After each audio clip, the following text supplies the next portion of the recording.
Quelle est la clé du développement des affaires?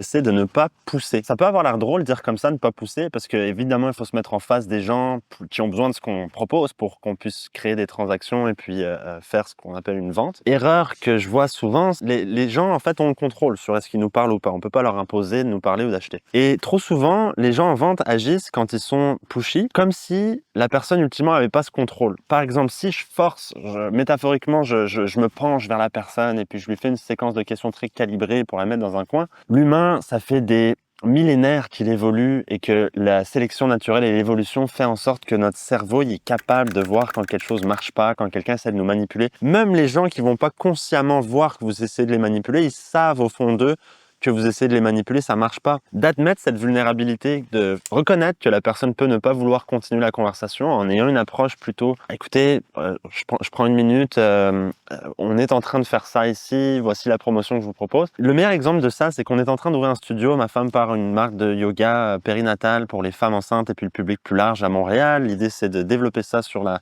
région de Montréal et puis plus largement. Et ce week-end, j'ai engagé mon voisin, le fils en fait de mon voisin qui a 17 ans et puis son ami pour faire de la promotion. Donc dans le quartier, ouverture dans un mois, bonjour monsieur, bonjour madame, on avait des essais gratuits à distribuer. Il y en avait un qui était très fier clairement de faire du développement des affaires dans ses jobs étudiants, il se percevait puis il se présentait comme quelqu'un qui était à l'aise en développement des affaires. Tandis que l'autre, un petit peu plus introverti, mais on sensait une certaine aussi sincérité dans sa volonté de comprendre qu'est-ce que faisait ce studio-là. J'ai pu voir les gens s'arrêter davantage pour le deuxième que pour le premier.